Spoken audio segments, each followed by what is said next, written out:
Hello दोस्तों, this side Siddharth. और आज हम इस वीडियो में जो एमसीआरई है, एमसीआरई से रिलेटेड जितनी पोस्ट है उन सभी का कन्फ्यूज़न दूर कर देंगे। हम इस वीडियो में ये भी डिस्कस करेंगे कि जो नेक्स्ट सीआरई है वो आ रही है या नहीं आ रही है। हमारे पास में ऑलरेडी इन्फॉर्मेशन आ चुकी है जो 5 जनवरी को मीटिंग हुई थी उससे रिलेटेड। एंड इसमें हम सैलरी से लेके ट्रांसफ़र पॉलिसीज़ एम्स के थ्रू हो रही है वो सब डिस्कस करेंगे, कितनी सैलरीज आएगी। उसके अलावा आपको कौन सा एफिडेविट बनाना है, कहाँ से नोटरी करवाना है, और एसएसओ की जो कहाँ कहाँ सीट्स आई है, और जितने भी एमसीआरई के थ्रू एग्ज़ाम होते हैं like steno, UDC, LDC, ESIC, UDC से लेके एम्स, एओ, जेओ सभी की बात करेंगे।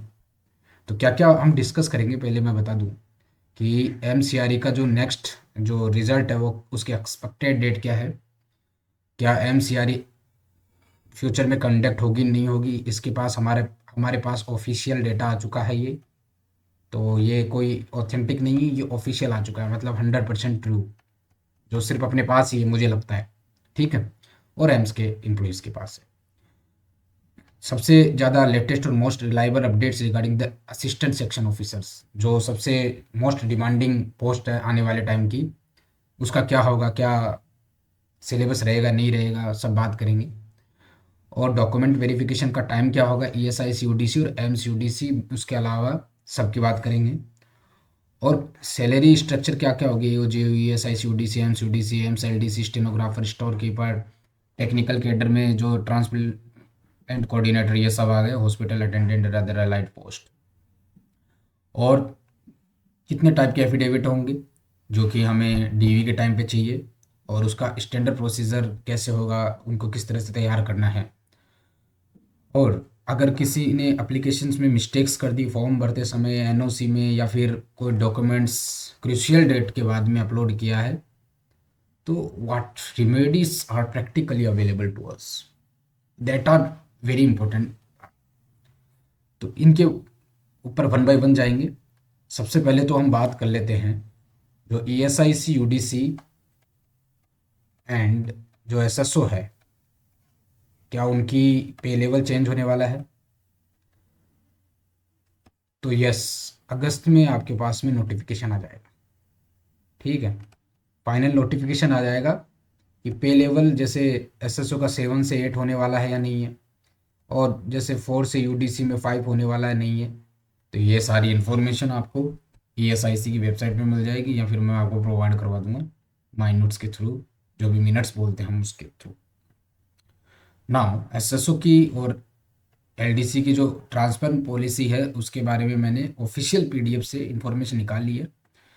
तो एसएसओ की जो ऑल इंडिया ट्रांसफरेबल पोस्ट है, इंडिया में कहीं पे भी हो सकता है एडमिनिस्ट्रेटिव नीड के थ्रू। चाहे मान लो कि आप एक एसएसओ हो और दिल्ली में वर्किंग कर रहे हो, तो आपका चेन्नई, कोलकाता, जयपुर और गुवाहाटी में भी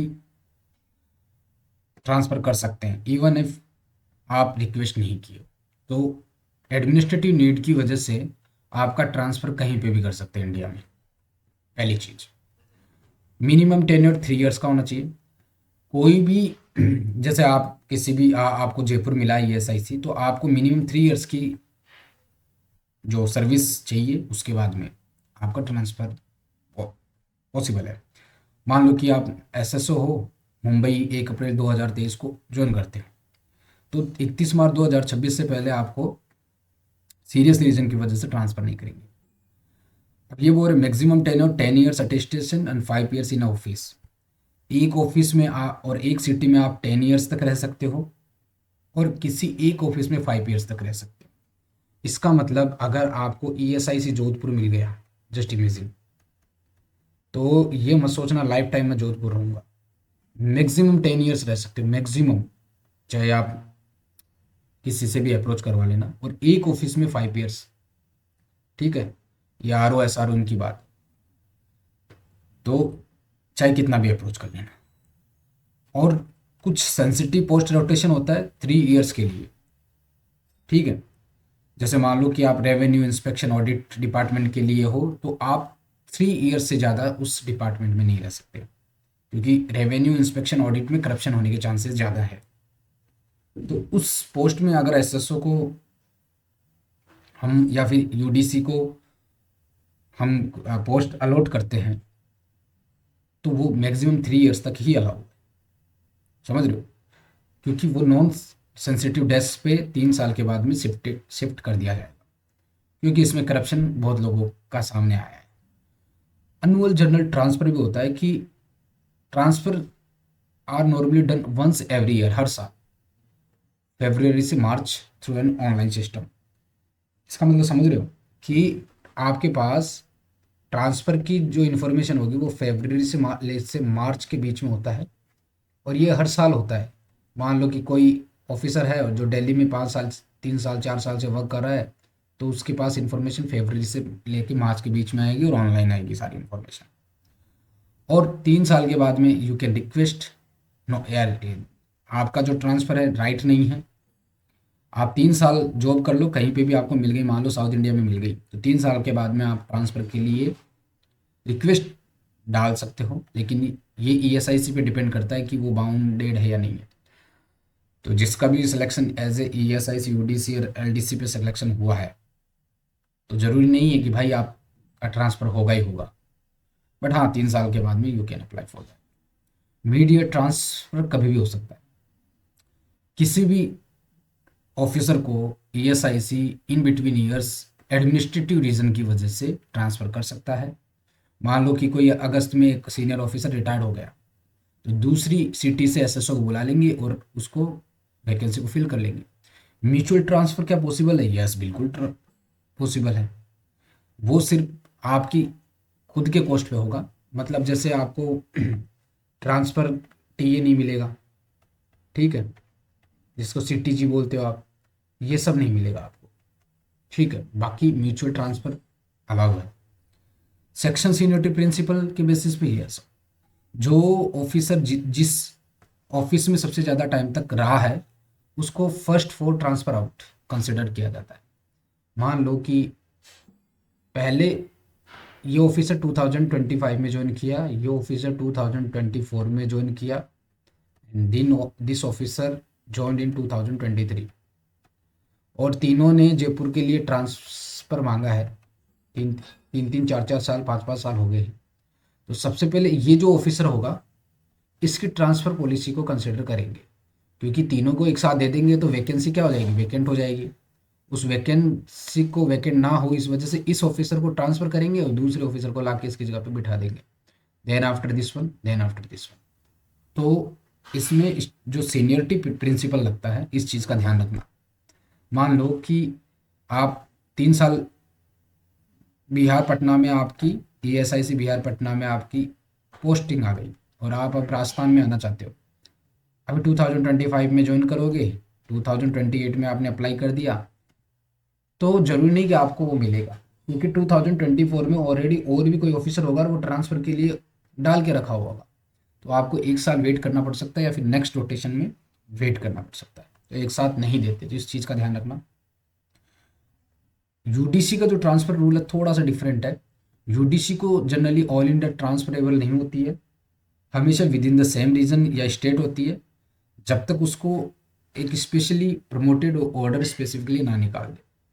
तो जैसे मान लो कि यूडीसी है जो राजस्थान रीजन में है, राजस्थान के मान लो वो उसका अलवर में है, तो वो राजस्थान अलवर से सिर्फ जयपुर आ सकता है, वो आउटसाइड ऑफ राजस्थान नहीं जा सकता जब तक या तो उसको प्रमोशन ना मिल जाए यूडीसी से, आप एसएसओ ना बन जाओ, या फिर कोई स्पेशल ऑर्डर आए डिपार्टमेंट से, देन यू कैन। बेसिकली बहुत रेयर चांस होता है कि यूडीसी का ट्रांसफ़र होगा। अब बात करते हैं एम्स के एम्प्लॉय की। तो जितने भी जो एम्स के एम्प्लॉय है उनका ट्रांसफ़र पॉलिसी नहीं है, उनका ट्रांसफ़र पॉलिसी नहीं है। लेकिन अभी रिसेंटली पार्लियामेंट में 4 स्पेशली नर्सिंग ऑफिसर, ना तो डॉक्टर के लिए, ना ही एडमिन स्टाफ के लिए या किसी भी स्टाफ के लिए, नर्सिंग ऑफिसर के लिए पार्लियामेंट में एक प्रपोजल रखा गया है कि जो स्पाउस ट्रांसफ़र पॉलिसी है वो दी जाएगी। मान लो कि मैं दिल्ली में काम कर रहा हूँ, एम्स दिल्ली में। और जो मेरी वाइफ है वो एम्स बठिंडा में काम कर रही है। तो मेरी wife as a nursing officer है, तो उसका ट्रांसफ़र एम्स दिल्ली में हो सकता है। ठीक है। और इसका लगभग अप्रूवल मिल गया है। क्या एम्स में ट्रांसफ़र पॉलिसी आएगी? ट्रांसफ़र पॉलिसी आएगी, लेकिन एडमिन डिपार्टमेंट में आएगी या नहीं आएगी इसका नहीं पता। लेकिन यस, टेक्निकल डिपार्टमेंट या फिर मेडिकल डिपार्टमेंट में डेफिनेटली आ सकती है। ठीक है। इसका प्रपोजल मेरे हिसाब से 2028 तक हो जाएगा। 2028 में फिक्स हो जाएगा कि ट्रांसफ़र पॉलिसी आ रही है या नहीं आ रही। ठीक है। तो ये बहुत इंपॉर्टेंट इन्फॉर्मेशन थी। एम्स में फ़िलहाल कोई भी ट्रांसफ़र पॉलिसी नहीं है। क्या आईसीएमआर में नहीं है? आईसीएमआर और ईएसआईसी लगभग सेम चीज़ है। लगभग, मतलब इसका वर्क तो अलग है। ईएसआईसी की ट्रांसफ़र पॉलिसी आईसीएमआर जैसी है, लेकिन इसमें क्या होता है, इसमें जो ट्रांसफ़र होता है वो सेल्फ ट्रांसफ़र नहीं हो सकता। आप खुद डिमांड नहीं कर सकते। अगर एडमिनिस्ट्रेटिव रीज़न से अगर डिपार्टमेंट को लगता है कि आप अपने जगह पे जाना चाहते हो, तो they can ask you, they will ask you कि क्या आपको ट्रांसफ़र पॉलिसी चाहिए या नहीं चाहिए। क्या आपको हम दिल्ली से राजस्थान शिफ्ट करना चाहते हैं? Do you want transfer? You can tick yes, I want. तो ये है transfer policies, that is very important. Now we talk about कि अभी रिसेंटली जो आपका रोज़गार मिला है, और मैंने अपने टेलीग्राम ग्रुप में उसके बारे में इंफॉर्मेशन भी डाल दी है। ठीक है। और जो इंस्टाग्राम है, आज से मैं फ़ोटोज़ या फिर जो भी पीडीएफ होगी इंस्टा पे डाल दूंगा, क्योंकि काफ़ी लोग हैं जो बाहर से भी उस इंस्टा को ज्वाइन कर सकते हैं, पूरी इन्फॉर्मेशन ले सकते हैं। वो 20 जनवरी से 24 जनवरी को शिफ्ट कर दिया गया है। इस चीज़ का ध्यान रखना। ठीक है। ये मोस्ट इम्पोर्टेंट पार्ट थी। अब सबकी डिमांड है, मुझे पता है कि क्या नेक्स्ट एमसीआरई आ रही है या नहीं आ रही है, उसमें क्या कितनी वैकेंसीज आएगी, लाइक एएसओ की, असिस्टेंट सेक्शन ऑफिसर की। और यहाँ पे मैंने कुछ सैलरीज़ के बारे में डिस्कस किया, इन हैंड्स कितनी सैलरी आएगी और नोटरीज़ क्या होगी। एसएसओ की मैं लिस्ट आपको प्रोवाइड करवा दूंगा। जैसे गोवा में एक, पणजी में है, ये एसएसओ की सारी लिस्ट मेरे पास है इंडिविजुअल। जैसे पंजाब में जालंधर में, अमृतसर में, बठिंडा में, इरानाकुलम में, केरला के कोझिकोडे। तो यहाँ पे इतनी इतनी वैकेंसीज है। टोटल 234 थी शायद, 238 वैकेंसीज है। तो ये सारी इन्फॉर्मेशन इसके ऊपर हम आते हैं कि इन हैंड सैलरी आपके ईएसआईसी में कितनी होगी।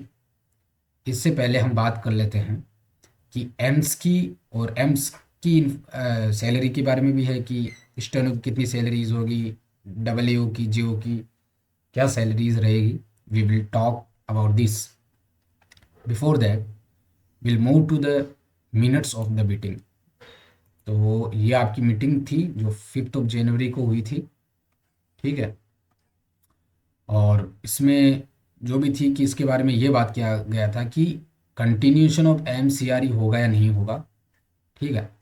मीटिंग डिटेल्स 5 जनवरी को हुआ था, और यहाँ पे हुआ जो भी था, इसका जो ऑफिसर्स कौन है उनका नाम मैं रिवील नहीं कर सकता। इसमें ये बात हुई थी कि जो एमसीआरई है वो सीआरई कर रही है, एम्स दिल्ली है वो सीआरई कर रही है। और over a period of time the scale, volume and complexity of CRE has increased substantially। तो इसके बारे में एडमिनिस्ट्रेटिव रीज़न से, और जो लॉजिस्टिकल और टेक्नोलॉजिकल रिक्वायरमेंट है, हुआ क्या था कि कुछ पोस्ट है, लाइक मान लो योगा इंस्ट्रक्टर है। जस्ट इमेजिन, मैं थोड़ा सा इसको वाइड कर लेता हूँ। इमेजिन कि योगा इंस्ट्रक्टर है। अब योगा इंस्ट्रक्टर में बेसिकली होता क्या है कि मान लो 5 पोस्ट आई है, उसके लिए मैक्सिमम 30 to 40 फॉर्म्स भरे जाते हैं। अब मान लो कि नॉर्थ ईस्ट रीजन में सिर्फ एक ही पर्सन ने फॉर्म भरा है, तो उसके लिए फिर वो एक जगह पे पूरा रिसोर्स, मतलब इन्वॉल्व करना या इन्वेस्ट करना is not smart decision of MCRE. तो इस एजेंडा में क्या क्या बात हुई थी, we will discuss about that. उन्होंने बोला कि क्या एमसीआरई को कंटिन्यू करेंगे या नहीं करेंगे, और जो भी एम्स की वैकेंसीज है जो अदर एग्जामिनेशन कंडक्टिंग बॉडीज है वो ऑथराइज करेंगे या नहीं करेंगे। इनका मतलब कहना था कि जो एमसीआरई की वैकेंसीज है, जो एमसीआरई लेती है, क्या वो एसएससी या फिर और कोई कंडक्टिंग बॉडीज करेगी या नहीं करेगी, और अगर नेक्स्ट सीआरई आती है तो उसकी टेंटेटिव टाइमलाइन क्या होगी, और कुछ पोस्ट है जिनको इंक्लूजन किया गया, एक्सक्लूजन किया गया, उस पर भी विचार हुआ था। और जो एग्ज़ाम कंडक्टिंग एजेंसीज है, लाइक जैसे टीसीएस है, अदर है, तो वो क्या चेंज होगी या नहीं होगी, तो उसके बारे में भी बात हुई थी इसमें। Apart from that they have discuss about कि जो नॉन एम्स इंस्टीट्यूशनल वैकेंसीज हैं, जैसे ईएसआईसी है, जैसे एसएसओज है, जैसे ईएसआईसी यूडीसी थी, अलग अलग डिपार्टमेंट थे, अलग अलग यूनिवर्सिटी है, लाइक एएसओ, क्या वो कंडक्ट करवाएंगे एमसीआर के थ्रू या नहीं।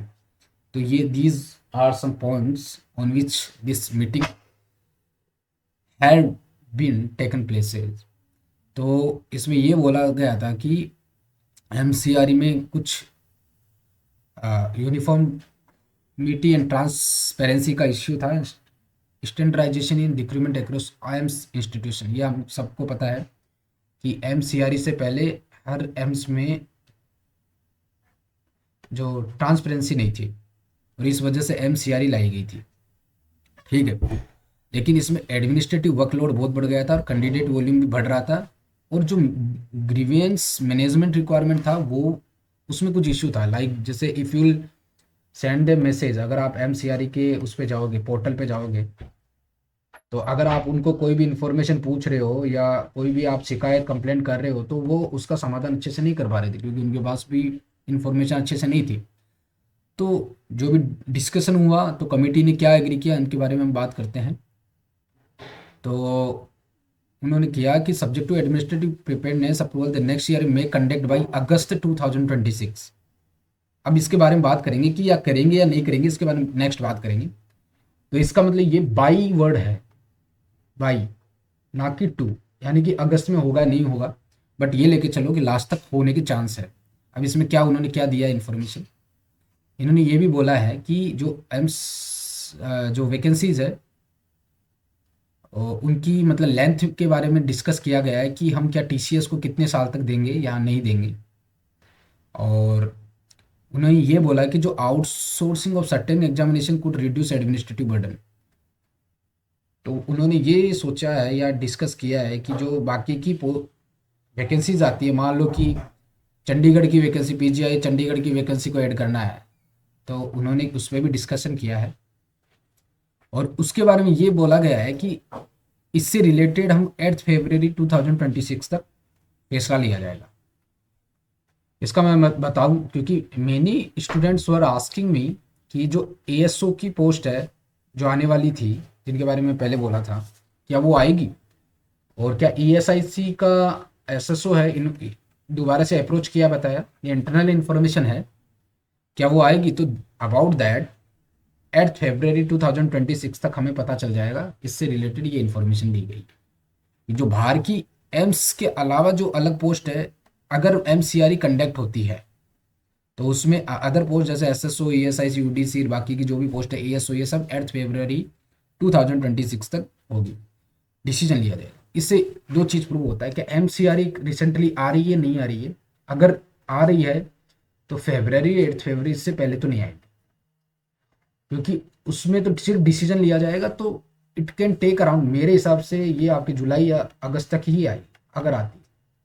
तो what should you do now, क्या प्रिपरेशन करनी चाहिए, तो आई से नो, क्योंकि एमसीआरई की प्रिपरेशन 2 से 3 महीने में हो सकती है अगर आती है। अगर नहीं आई तो अभी तक कोई डिस्कशन नहीं है, 22 अगस्त 2026 है, तो अभी प्रिपरेशन मत करो, ठीक है। और जो बोल रहे हैं कि फरवरी में आ रही है या जनवरी लास्ट में आ रही है, तो ये सब अफवाह है, ठीक है। 8 फरवरी 2026 को इन्फॉर्मेशन आ जाएगी। हाँ, दो एमसीआरई के लिए काफ़ी जो एम्स है उन्होंने ऑलरेडी अपनी इन्फॉर्मेशन भेज दी हैं, या फिर मतलब जो वैकेंसीज है वो ऐड करने के लिए उन्होंने पूछा है, but we can not say with 100% surety. अब इसमें यह बोला गया है कि review for of post under MCRE, तो the committee reviewed the list of post presently included under MCRE, कुछ नई इंक्लूड हुई थी, and they said and it was discussed that certain high volume post including nursing officer और कुछ cadre में excluded nursing officer की नहीं आएगी, और कुछ अदर कैडर्स की जो वैकेंसीज है वो कहाँ है, वो एनेक्सर 1 में पुट किया है। तो मुझे नहीं पता कौन कौन सी है, क्योंकि मेरे पास ये एनेक्सर अभी तक आया नहीं है। ठीक, तो कुछ मतलब जैसे इतना तो हो गया कि नर्सिंग ऑफिसर को बाहर रखेंगे, और भी कुछ पोस्ट हो सकती है वो कंडक्ट नहीं करवाई जाएगी, समझ रहे हो। कुछ नॉन टेक्निकल भी हो सकती है, एडमिन की भी हो सकती है। वो मेरे पास अगर ये आएगा तो मैं इसको इंस्टा पे अपलोड कर दूँगा। एग्जाम कंडक्टिंग बॉडी का था कि जो committee agree to recess the engagement of examination agencies and explore alternative reputed CBT service provider, यानी कि वो सोच रहे हैं कि हम TCS से दूसरे एग्ज़ाम कंडक्टिंग बॉडी की तरफ जाएं अगर करवाते तो। और जो भी बाकी का जो एम्स के द्वारा MCRE के अलावा और भी एग्जामिनेशन है ना, जैसे LDC का करवाती है, और भी एग्ज़ाम होती है, CSC SCL, जितनी भी एग्जामिनेशन है उनके ऊपर भी बात की गई है, और उनका कोऑर्डिनेशन और शेड्यूलिंग मेरे हिसाब से एक साथ करेंगे। इसका मतलब क्या हो सकता है, ये कहने का मतलब है जैसे MCRE है और जो नोरसेट है, इन सबको पैरेलली करवाएंगे ये लोग।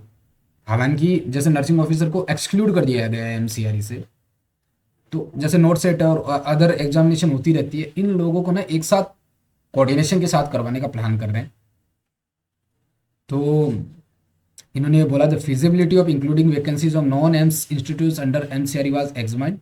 दूसरे डिपार्टमेंट जैसे मैंने बोला था ASO अलग अलग यूनिवर्सिटी से असिस्टेंट सेक्शन ऑफिसर्स की पोस्ट को इंक्लूड किया जाएगा नहीं किया जाएगा, और ये 8 फरवरी 2000 और ये कंक्लूजन था, और कुछ इन्फॉर्मेशन और थी वो मैं आपको दिखा नहीं सकता। उसके अलावा now we will move to, और कुछ हाँ इसमें ये और बता दूँ, देखो जिनका सिलेक्शन हो गया है, फाइनल अलॉटमेंट आ गया, उनको ये non judicial stamp paper of denomination of 50 rupees के ऊपर ये करवाना है, अभी बनवा के तैयार रख लो।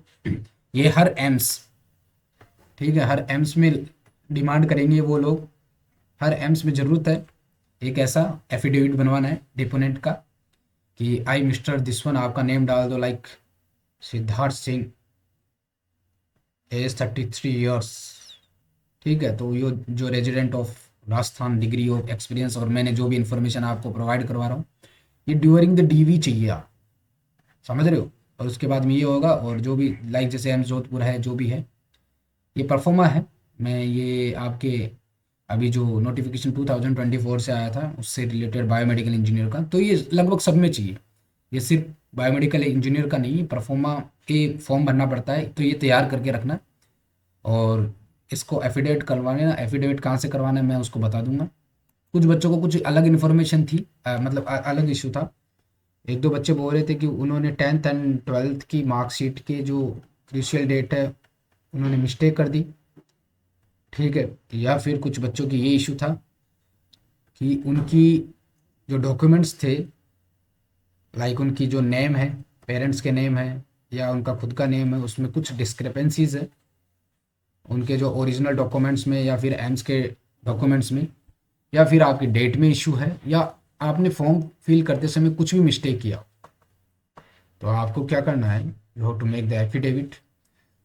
और एफिडेविट का ये रहेगा, डेपोनेंट वगैरह वेरिफिकेशन के बाद में ये होगा, ये आपका ऑथराइज्ड, मतलब एफिडेविट का स्टैंडर्ड फॉर्मेट है। जैसे मान लो कि इस बच्चे ने लिखा है that I had applied for the concerned post through the online application process, that while filling the online application form, ये सिर्फ देखो ये क्या मिस्टेक हुई थी उसमें आप फिलअप कर सकते हो। Due to in advertent clerical या टाइपोग्राफिकल एरर, ये लिखना, ये मेंशन करना बहुत ज़रूरी है। ये वर्ड है ना, ये बहुत स्टैंडर्ड है, जो आपके SSC में भी यूज़ होता है, एम्स में भी यूज़ होता है। The date of passing of my secondary as well as senior secondary 12th exam was mentioned incorrectly, तो आप वहाँ मेंशन कर सकते हो कि नेम में मेरे यहाँ पे मेंशन इनकरेक्ट हो गया, या फिर आपने NOC नहीं किया, फिर कुछ भी मिस्टेक की है फिलिंग फॉर्म फिलअप करते समय नेम से रिलेटेड, तो यहाँ पे ये वर्ड जरूर लिखना, इनएडवर्टेंट क्लैरिकल और टाइपोग्राफिकल एरर हो गई, that the said mistake was unintentional bona fide and occur during online form filling only. That I hereby declare the original certificate issued by the competent board clearly mention the correct dates of passing. तो आपको जो भी आपके parents का नाम name में change करना, जैसे कुछ दिन पहले एक बच्चे ने जो टेलीग्राम चैट्स पे ये इशू उठाया था कि उसके जो पेरेंट्स का नाम है वो उनके पर्सनल डॉक्यूमेंट्स में अलग है, जैसे मान लो मीना देवी है और दूसरे में मीना देवी है, तो इन दोनों में है, तो आप मेंशन कर देना इस तरह से। एंड देन आप एक्नोलेज करना that I undertake the information furnished bye me in this affidavit is true and correct with the best of my knowledge and belief that this affidavit is being submitted to clarify the inadvertent error. ये that is important, ये हर चीज़ में आएगा, and not misrepresent or surpass suppress in effect. Deponent के sign हो जाएंगे आपके candidate के, and above name deponent और डू वेरीफाइड बाई किसके थ्रू है वो सारी इन्फॉर्मेशन। तो आपको जो भी इश्यू हो ये एफिडेविट बना लेना। देखो अब बात करते क्या ये मैंडेटरी है, कुछ इंस्टीट्यूट मैंडेटरी करती है, कुछ इंस्टीट्यूट आपको कंसिडर करेगी, तो वो कोई इशू नहीं है। बट मैं आपको यही सजेस्ट करूँगा कि आप ज़रूर एफिडेविट बना के ले जाइए। कुछ नहीं लगता भाई, 50 रुपये लगते हैं और 100-200 रुपये आपका जो भी एडवोकेट है वो ले लेगा, इतने पैसे नहीं लगेंगे। ये सबसे बेस्ट तरीका है आपको किसी भी ग्रेव मिस्टेक से बचने का तरीका। अब बात करते हैं सैलरी के बारे में। तो देखो ईएसआईसी की सैलरी है कोई अक्षय विष्णु से लेके, तो इन हैंड सैलरी 48,207 आएंगी। ये दिल्ली से है। इसमें ट्रांसपोर्ट अलाउंस है 7 बेसिक पे जैसे 25,500 रुपये है, HRA 6850 और DNS अलाउंस 10,710। अब आप अगर आपको कैसे कैलकुलेट करना है मैं आपको बता दूं। मान लो आपका बेसिक पे, मान लो आप AO हो, आपका बेसिक पे या फिर JO हो 35,400 है मान लो, ठीक है, अकॉर्डिंग 7 CPC। तो जो भी आप लिस्ट देखोगे मैट्रिक्स में, तो आपको बेसिक पे प्लस 0.58 इंटू 35,400 रुपीज़, ये क्या हो जाएगा उसका, ये हो जाएगा उसका DA प्लस 0.30 इंटू 35,400 रुपीज़, ये क्या हो जाएगा उसका HRA plus 7,000 rupees as a transport allowance plus DA on TA हो जाएगा, जो कि इसका 10% मिल जाएगा, मतलब 10 to 20% जितना भी होगा, 30%, 40%। तो ये अलग अलग सिटी वाइज है।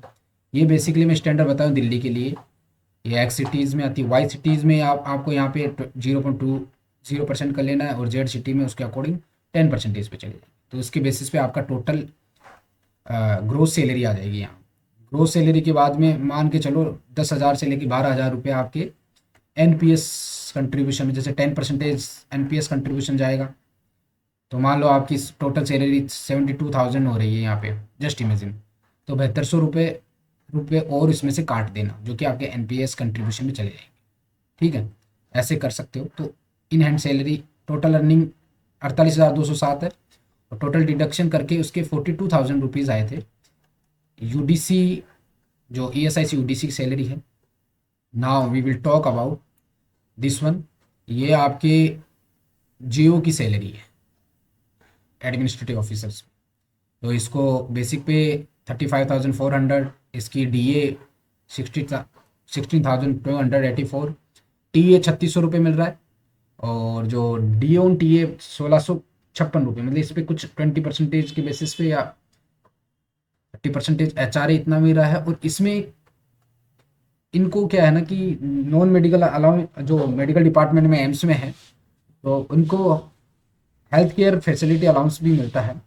ठीक है, और ये DA TA करके इसके इन हैंड सैलरी 56,694 है, वो पहले के DA के अकॉर्डिंग। अब थोड़ा थोड़ा क्या है ना इंक्रीज हो जाएगा। Now we will talk about the pay slip of जो आपके UDC ऑफिसर है, उसके 41,365, जो 42,000 के आसपास है। ये जो सैलरी है 44,900, ये आपकी मेरे हिसाब से ये किसकी थी, हाँ, ये आपके ट्रांसप्लांट कोऑर्डिनेटर की सैलरी है। तो इन हैंड सैलरी आपकी लगभग 80,800 26 रुपये ग्रोस सैलरी होती है, और डिडक्शन करके उनके हैंड लगभग 68,000 के आसपास ट्रांसप्लांट कोऑर्डिनेटर की सैलरी होगी। और ये स्टेनोग्राफर की सैलरी है, जिसमें ग्रोस सैलरी कितनी आ जाएगी, 53,628 रुपये है। ये सारी दिल्ली के बेसिस पे बताया हूँ मैं, ठीक है। इसमें 58% ये, 30% ये ग्रोस सैलरी है। इसमें डिडक्शन होके जो भी इन हैंड सैलरी आपकी जाएगी वो कम हो जाएगी। मेरे हिसाब से इन हैंड सैलरी आपके 45,000 या 42,000 के आसपास आएगी।